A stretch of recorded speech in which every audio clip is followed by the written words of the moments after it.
I've never trusted Tuesdays. Mondays, sure, everyone hates those. Fridays, you're coasting. But Tuesdays? They're sneaky. Like the middle child of the work week, just quietly messing up your life while you're not paying attention. Anyway, here's what happened. A few months ago, I bought a fixer-upper in a sleepy neighborhood just outside of Asheville, North Carolina.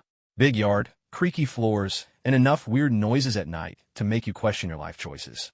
I was going through that I need a change phase after a rough breakup, like boxed up your heart in your Xbox, kind of rough. So naturally, I bought a 1970s ranch house with suspiciously low property taxes. Enter Milo, my golden retriever with the attention span of goldfish and the digging instincts of a small excavator. Milo is the kind of dog who can't resist a good hole. I mean, you blink, and he's halfway to China. IT started on a Tuesday morning when I let Milo out into the backyard while I made coffee. The yard, by the way, had this gnarly patch near the fence, half-dead grass, weird bumps, and the occasional mushroom that looked like it wanted to ask you riddles. I've been meaning to reseed it, but you know how life gets it. I'm sipping my coffee, scrolling through emails I'm not going to answer when I hear this cha-chunk. Not a bark, not a whimper, just this metallic clank, like someone dropped a wrench on a manhole cover. I look out, and there's Milo, tail wagging like a metronome, covered in dirt and standing over what looks like the corner of a wooden box. I go outside, thinking he's probably found an old sprinkler head or something boring. Nope, it's a chest, like an actual miniature treasure chest. The kind you'd see in a pirate movie, except this one is real, half-buried, and absolutely covered in grime, roots, and spider webs that scream, "Don't touch this." Naturally, I touched it. The thing was about the size of a shoebox, but heavier. Way heavier than what should be. I tugged it loose while Milo pranced around like he just won a game show. Back on the porch, I pried it open using a screwdriver because the latch was rusted shut. Inside, jewelry. Lots of it. Rings, bracelets, necklaces, all tangled up like a magician's nightmare. Some of it looked old, like museum old. There was this one silver locket with a black and white photo inside. A woman, late 30s maybe, staring into the camera like she knew I was going to find it someday. Creepy? Just a bit. At first, I laughed. I mean, who actually finds buried treasure in their backyard? Then I got nervous. Because who buries treasure in a residential neighborhood? And why? I call my buddy Nate, who knows more about antiques than any sane person should. "Bro," he said after I sent him a few pictures. "This stuff's not costume jewelry. That ruby ring alone might be worth 5 figures. You better not pawn this. You might end up cursed. Or sued." Solid advice. That night, I couldn't sleep. I kept thinking about the woman in the photo. Who was she? Why was her locket buried under my begonias? Was this some kind of Cold War stash? Mafia stuff? Hidden inheritance? I don't know, I watched too many late-night documentaries during my breakup, so my imagination was running a full marathon. The next morning, I went back to the hole. Milo was already there, sniffing like he was searching for the sequel. And of course, he found something else. Another box. This one was smaller, almost like a cigar case. Same weathered look, same rusted latch. Inside, letters. Love letters. Dozens of them, folded into tiny squares, bound with a piece of red ribbon. All of them signed by someone named him. Not my initial, not Milo's either, but definitely someone else's. So, I'm sitting on my porch, second cup of coffee going cold, rereading the first of the letters. They're written in this gorgeous cursive, the kind your grandma would respect. Real feather pen energy. Each one is addressed simply, "My dearest L." I didn't know who L was, but from the way M wrote to them, it was clear they shared something intense. The kind of connection that feels like the world might split open if anyone else found out. It read like a secret chapter from a classic novel full of longing, whispered plans, and rules they weren't supposed to break. There were mentions of the estate, the conditions, and this is the part that gave me actual chills, lines like "no one can ever know," and "they would never approve of us being together." Classic drama, right? Except for one little detail. Every letter was dated 1948. This house was built in the 70s. There shouldn't be anything from the 40s buried under it. So either someone transplanted the dirt from a Nicholas Sparks novel, or this yard had a history I was totally unaware of. I did what any sensible person would do. I started Googling. Nothing turned up right away, but I figured I'd try a more analog route. That's when I met Loretta. Loretta lives 2 doors down. She's 82, walks every morning at 6 a.m., and feeds stray cats like it's her life's mission. I caught her outside, watering a patch of roses that haven't bloomed since the Clinton administration. "Excuse me, ma'am," I said, holding up the locket like a weirdo. "Do you recognize this?" Her eyes did this weird thing, kind of widened and squinted at the same time, like her brain didn't want to process what her eyes were seeing. "I haven't seen that in, oh, gracious," she said, then looked over her shoulder. "Where'd you get that?" I told her the truth. Dog found it. Backyard. Buried in a wooden box. She stared at me like I just told her my dog also found the Ark of the Covenant. You need to be careful, she said finally. That belonged to Margaret Lunsford. Used to live here before the original house burned down in '71. Wait, I blinked. There was a house here before mine? Oh yes, she nodded. Big old Victorian thing. Her daddy built it. Real old money. But the place went up in flames overnight. They never found out how it started. Anyone die in the fire? No, she said, but Margaret disappeared that night. Folks said she ran off with a boy her family didn't approve of. Whole scandal. Her daddy was furious. Family name was everything back then. Was her boyfriend named L? She went quiet for a second. I think so, she said slowly. Lyle, maybe? Or Lawrence. I just remember he was the gardener. Handsome thing. They weren't allowed to be seen together. Her family was strict. Real Prupe. I thanked her and went back to my porch, heart thumping in a way that made me feel like I was in a live-action mystery movie. My dog's just chewing on a tennis ball like none of this matters, and I'm out here connecting red string in my brain like I'm starring in a true crime documentary no one asked for. That night, I couldn't stop thinking about it. I sat in bed with the letters, spreading them out in date order. They told a story of secret meetings in the greenhouse, plans to run away, and then nothing. The last letter was frantic, smudged, like it had been written in a hurry. They found out. I am scared. If anything happens to me, know that I loved you more than anyone ever could. I left everything in our spot. Our spot. That had to be the backyard, right? That's when Milo started growling. It was 3:17 a.m. I remember the exact time because I looked at the clock and said out loud, "Nope, not doing this tonight." But Milo wouldn't stop. I grabbed a flashlight, wrapped myself in a hoodie, and stepped onto the porch. He was staring at the far corner of the yard, right where we'd found the first chest. Ears perked, tail stiff, growling deep from the belly. I scanned the yard. Nothing. Just wind and shadows. Then I heard it. A whisper. No exageración. A faint voice, female, somewhere in the dark. Could have been the wind. Could have been my sleep-deprived brain. But I swear it said, "You found me." The next morning, I was running on 4 hours of sleep, 3 mugs of coffee, and the kind of adrenaline that comes from hearing mysterious whispers in the dark. I kept trying to logic my way out of it. Maybe it was an animal. Maybe the wind caught something weird. Maybe I just need to stop reading old love letters by lamplight like I'm the main character in a period drama. But Milo wouldn't go near the corner of the yard where we'd heard the voice. Normally, he's all over that space tail, wagging, nose to the ground, ready to excavate, but now, total avoidance. He'd stop short, stare, then back away like the grass was booby-trapped. That's when I decided to escalate. I called Nate again, same buddy who ID'd the jewelry in part 1, and bribed him with gas station donuts and the promise of a historical mystery. By noon, he was in my yard with a metal detector he borrowed from his uncle, who used it to search for Civil War bullets on weekends. We started scanning the backyard inch by inch. For the first hour, nothing. Just nails, old beer tabs, and what we think was half a belt buckle. But then beep. The detector went off near an old patch of ivy that had swallowed part of the fence. It was louder than before, more insistent. We dug.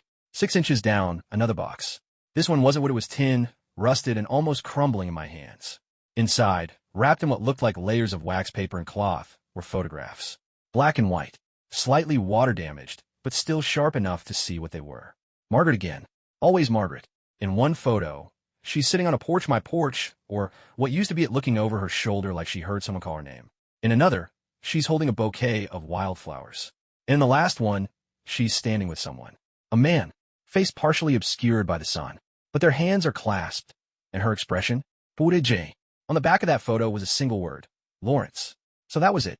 L. Lawrence, the gardener. I was holding the only proof of a secret relationship buried, literally, for over 50 years. This wasn't just a box of forgotten memories. It was a time capsule of something real. Something forbidden. Something someone had tried really, really hard to keep hidden. And now we were unearthing it, piece by piece. That night, I couldn't shake the feeling that I was being watched. I know how that sounds. I do. I used to roll my eyes when people said stuff like that. But when every creak in the house feels like a footstep and your dog sleeps with one eye open, yeah, you start to reconsider. Around midnight, I went into the crawl space under the house to check the foundation. Not because I thought it was haunted, because I heard a sound, like dragging, like something moving under there. Flashlight in hand, I pushed open the wooden access hatch and ducked inside. Dust everywhere. Old insulation hanging like spiderwebs. And about 3 feet in, something shiny caught my eye. It was a nail, a small one, sticking out of a wooden floorboard that didn't match the rest of the structure. Looked newer, less decayed. I pried it up. Underneath was a folded scrap of paper. Stained. Smelled like mildew and time. Written on it, in faint ink, were just 2 lines. They'll never find us here. El Prusem. Always. That was it. No date. No signature. Just that. I didn't sleep at all that night. Not because I was scared, but because I couldn't stop wondering if I just found where they planned to run to. Or maybe where someone else had found them first. The next morning, I found something even more bizarre. There was a man in my backyard, digging. He was older, wearing a sun hat, and completely focused on what he was doing like he belonged there. I froze, halfway down the porch steps, trying to figure out whether to call the cops or offer him a sandwich. "Can I help you?" I asked. He looked up slowly. His eyes were pale blue and a little distant. "I used to know this place," he said, almost like he was talking to himself. "Just trying to find something I lost." "What was it?" He paused, looked at the ivy-covered corner of the fence. So the guy standing in my yard sun hat, shovel, a voice that sounded like it had been through both war and heartbreak, just said he was looking for her. Not a thing. A person. And I don't know if it was the way he said it, or the fact that Milo, who usually goes berserk around strangers, was completely silent and still, but I didn't call the cops. I didn't even raise my voice. I asked him one question. Was her name Margaret? And he froze. Like statue froze. Then he smiled. And it wasn't some happy, "Oh wow, what a coincidence" kind of smile. It was the kind of smile that holds 1,000 memories and absolutely zero closure. "I never thought anyone would say her name here again," he said quietly. "You found it, didn't you?"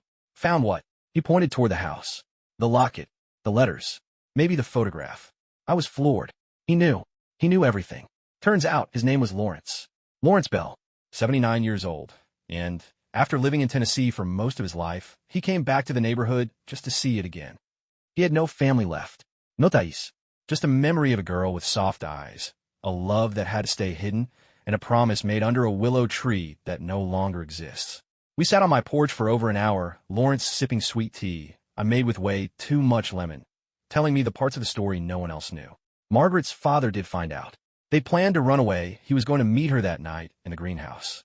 But a fire broke out. The house went up in minutes. Everyone assumed she died, except no body was ever found. Just ashes. And a girl who disappeared without a trace. I waited, Lawrence said, eyes distant. For years, I came back. Just to see. Just in case. "Why now?" I asked. "After all this time?" He looked down at his hands, old and calloused. "I had a dream. She was standing right where you found that box." She smiled. Said, "Come home, El." So I did. And you know what?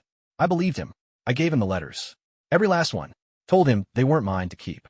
He held them like they were fragile birds, blinking hard behind his glasses. Didn't say much after that. Just thanked me and said he was going to visit their place one last time before heading out the next day. That night, Milo started barking again. But not at the usual spot. This time it was the back door. He'd sit there, rigid, tail still, staring into the glass like someone was standing just beyond the porch light. It wasn't frantic barking. It was alert, like he was guarding something. I checked the yard. Nothing. The next night, same thing. Barking. Same time. 2:14 a.m. exactly. Every single night. I even started setting an alarm to beat it to the punch. I'd wake up, check the clock, 2:13. Open the curtains. Wait. Milo would rise, move to the door, and start barking at 2:14 like clockwork. But always at the door. Never into the yard. I figured I needed closure. We needed closure. So I went to the town records office the next day, pretending I was researching local history. Dug up everything I could about the old Lunsford estate, the fire, and the aftermath. And here's where things got weird. Like really weird. Margaret Lunsford was declared legally dead in 1972. Her parents passed a few years later. But in 1981, someone filed a quiet claim to a property up in Vermont, a woman named Margaret Bell. Bell. I looked it up. Tiny cabin. Off the grid. No phone lines. Nothing since 1996. I called Lawrence. Left a message on his hotel room phone. Told him everything. He never called back.